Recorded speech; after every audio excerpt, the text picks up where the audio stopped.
본문에 보면 예수님이 가버나움에 오셨다는 소문이 들리고 많은 사람들이 가버나움에 예수님의 말씀을 듣기 위해서 모였습니다. 이 가버나움은 어떤 곳이냐 하면 위로의 마을이다라는 뜻을 가진 이름입니다. 무슨 마을이요? 위로의 마을. 거기 가면 아마 위로를 많이 받았던 모양이죠. 우리 도곡동 948번지도 위로의 마을이잖아요. 그렇죠? 예, 하누리교회 오면 위로받고 은혜받고 또 사랑받고 돌아간다라는 느낌이 드는 위로의 마을인데, 가버나움이 그런 이름을 가지고 있는 곳입니다. 그리고 가버나움은 세관이 있었습니다. 세관이 있었다라는 말은 뭐냐면 그곳을 통해서 물물이 교환이 되고 또 팔고 사는 일들이 일어났던 동네가 가버나움이라고 하는 곳입니다. 그러니까 갈릴리 주변, 이 갈릴리 호수 주변으로 있는 여러 도시들 중에서 큰 도시가 두 곳이 있는데, 하나가 가버나움, 그리고 하나가 디베리아라고 하는 도시가 가장 큰 도시입니다. 지금은 갈릴리에서 제일 큰 도시가 디베리아라고 하는, 티베리아스라고 하죠. 원래 이름은 황제 이름이죠. 그 황제가 어떤 사람이냐면 이 이스라엘을, 예수님이 돌 위에 돌 하나 남지 않고 예루살렘이 다 멸망할 것을 예언했을 때 이 티베리아스가 장군으로 이스라엘에 와서 이스라엘을 완전히 초토화했던 그 장군이 티투스 혹은 티베리아스라고 하는 장군인데, 이 사람의 이름을 딴 도시가 지금은 제일 커요. 근데 이 가버나움은 이스라엘에서 있어서 굉장히 중요한 역할을 하는 동네였기 때문에 예수님이 갈릴리에 가시면 가버나움에 가셔서 복음을 증거했던 것으로 알려져 있습니다. 이 가버나움에 갔는데 거기에 중풍병자 걸린 사람이 있었던 모양입니다. 근데 이 사람을 고쳐줘야 되겠다 생각을 하고 친구들 4명이 이 친구를 상에다가 눕혀서 업고 온 겁니다. 그래 보니까 예수님 주변에 사람들이 너무 많아요. 그래서 들어갈 방법이 없고 예수님 근처로 갈 수가 없으니까 지붕으로 올라가서 지붕을 뜯어내고 예수님 앞에 그 중풍병자를 내려서 이 사람의 병을 고쳤다라고 하는 얘기입니다. 근데 여기서 우리가 항상 궁금하게 생각하는 것, 지붕을 뜯어서 내려왔다 이렇게 생각하는 부분을 궁금하게 생각하는데, 이제는 세계가 다 일일권이고 세계를 다 알고 문화를 많이 알기 때문에 지붕을 뜯었단 말이 이해가 안 됐지만 이스라엘의 가옥 구조를 우리가 이제는 알고 있기 때문에 이 지붕을 뜯을 수 있는 가옥 구조를 가지고 있었다는 건 알아냈어요. 자, 그런데 우리가 이 말씀을 읽으면서 좀 이해가 안 되는 게 하나 있단 말이죠. 뭐가 이해가 안 되느냐면 예수님이 이런 말씀을 하셨어요. 뭐라고 했느냐면 이 중풍병자를 향해서 뭐라고 얘기를 하냐면 이렇게 얘기를 하셨습니다.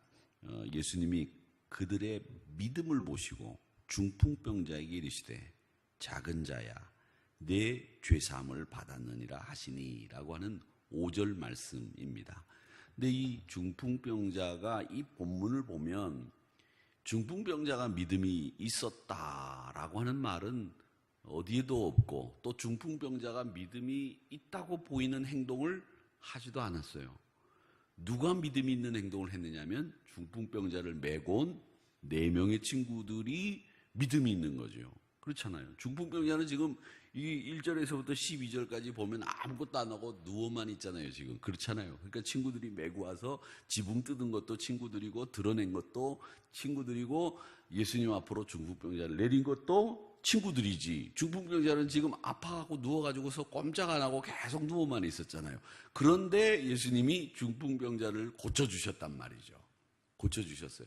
자, 근데 이 5절 말씀에 보면 이렇게 얘기되어 있어요. 그들의 믿음입니다. 그들의 믿음. 복수죠. 그러니까 중풍병자라고 했으면 그의 믿음을 보고 이렇게 말씀하셨을 텐데 이건 복수예요. 그들의 믿음을 보시고. 이 말은 뭐냐면 중풍병자의 믿음을 보신 게 아니라 중풍병자의 친구들 4명 그 사람의 믿음을 보셨다라는 것을 알 수 있습니다. 자, 그러면 우리가 여기서 한 가지 교훈이나 혹은 신앙의 원리를 하나 찾아볼 수 있는 거죠. 내가 구원 못 받아도 내 주변에 있는 사람이 믿음이 좋으면 나도 죄사함 받을 수 있느냐라고 하는 거예요. 여러분, 그게 가능합니까? 내가 믿음이 없는데 우리 집사람이 교회를 다녀. 집사람이 나보고 교회 가자 그래. 여보, 오늘은 교회 가요. 목사님이 당신 기다려요. 아이, 난 안 가도 돼. 당신이나 잘 가. 그리고 당신 나중에 천국 갈 때 나를 한번 불러줘. 아니면 나랑 같이 가게 해. 그럼 내가 그때 가면 되지. 그리고 내가 죽기 전에 내가 예수님 믿습니다. 천국 가게 해주세요. 그리고 가지. 뭐 지금부터 벌써 가. 지금은 내가 갈 시간이 없으니까 당신 먼저 갔다 와. 아이고, 가요. 괜찮아. 당신 예수 잘 믿으면 나도 당신 덕분에 천국 가는 거지. 이런 이야기들을 얼마나 많이 하세요. 그런데 오늘 본문에 보니까 중풍병자의 믿음은 없는데 친구들의 믿음으로 중풍병자가 나음을 입었다라는 말씀이 나오는 거 보니까 그 남편의 말이 틀린 게 아니네. 그렇죠? 맞아. 아이고, 내가 열심히 다니면 우리 남편 구원받을 수 있겠어. 왜? 중풍병자 친구들의 믿음으로 중풍병자가 나음을 입었으니까 내 믿음으로 우리 남편 천국 갈 수 있겠다, 이런 생각을 하시는 분들이 있으면 큰일이에요. 큰일이에요. 그거 아니에요. 자, 여기에는 중풍병자의 믿음은 아무데도 그가 믿음이 크다 적다 기록되어 있지는 않습니다. 그런데 한 가지 보세요.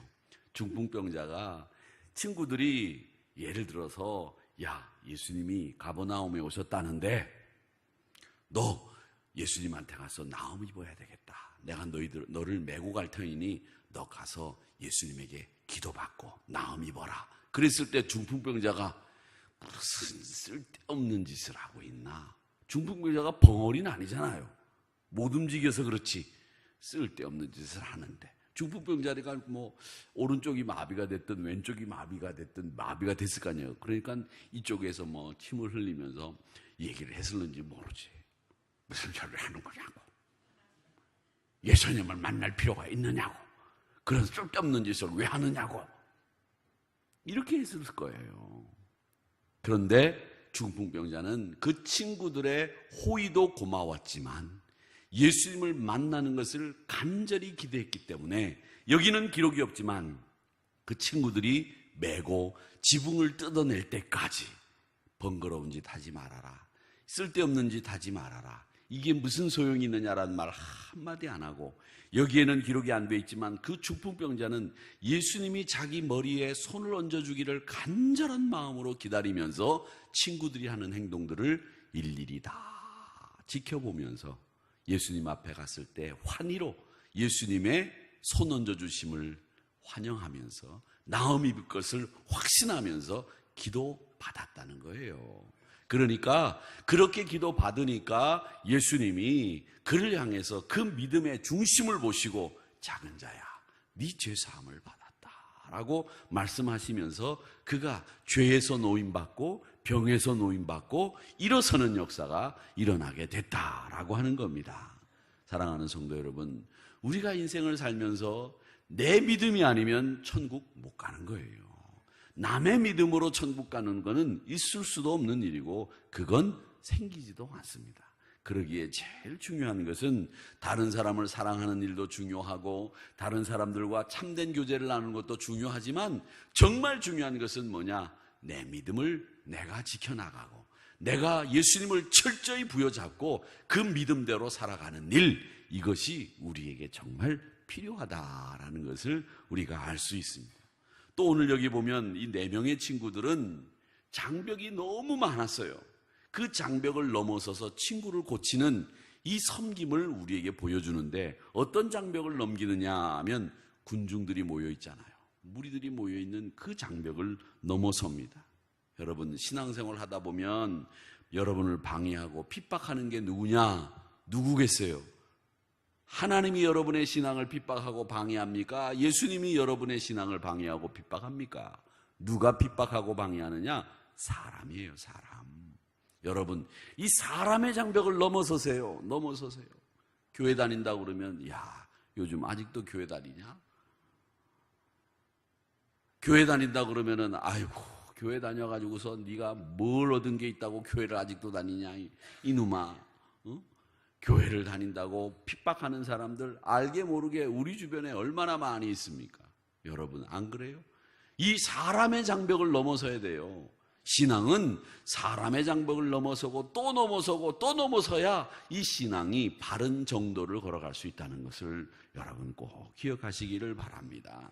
그리고 오늘 이 말씀에 보면 이 내 친구들은 자기 위주로 생각하지 않지요. 내 친구들은 자기 아픈 중풍병자를 위주로 자기 친구를 중심으로 생각한다는 것을 우리는 볼 수 있습니다. 여러분, 하나 된다고 하는 거, 고침받는다고 하는 거, 그건 내 위주로 생각하는 사람이 아니라 내 친구, 내 이웃, 내 구역 식구, 내 여전도 회원들, 내 남전도 회원들을 중심으로 생각하는 사람들, 그런 분들을 중심으로 교회가 하나 되는 역사가 일어나고 고침받는 역사가 일어나고 회복되는 역사가 일어난다는 것을 여러분 꼭 기억하시기를 축원합니다. 그걸 넘어서야 돼요. 내 위주로. 내가 아프면 그만이지 말이죠. 내가 이러면 안 되지. 내가 이러면 되겠나. 이게 정신 차리고 하는 얘기여야 되는데 남들하고 교제하는 거, 남들을 위해서 섬기는 거, 이런 걸 안 하려고 이런 생각을 하시는 분들 고쳐먹으셔야 됩니다. 개인주의, 개인적인 자기 위주의 유익함을 추구하는 신앙생활은 늘 넘어지게 돼 있어요. 그렇기 때문에 우리 믿음의 생활은 이런 걸 넘어설 수 있을 때에 신앙의 승리가, 고침이, 회복이 일어난다는 것을 꼭 기억하시기를 주님의 이름으로 축원합니다. 오늘 이 내 친구들과 또 중풍병자가 고침받는 사건을 통해서 내 위주로 내 유익만을 위해 신앙생활하는 사람이 아니 되어야 되겠다라고 하는 생각 하나, 그리고 우리 주님이 오늘 중풍병자를 아무 말씀은 없고 아무 행동도 없었으나 주님이 그 마음 중심을 보시고 고쳐주는 것을 잘 머릿속에 두시고 항상 이 믿음 가지시고 살아가시는 여러분들 되시고, 특별히 이 중풍병자의 4명의 친구, 이 사람들의 신앙이 유독 유별나고 독특하고 특이하다. 제가 자주 쓰는 말 중에 특심을 가지고 있는 사람이구나라는 생각을 합니다. 이 믿음 가지고 오늘도 승리하시기를 주님의 이름으로 축원합니다.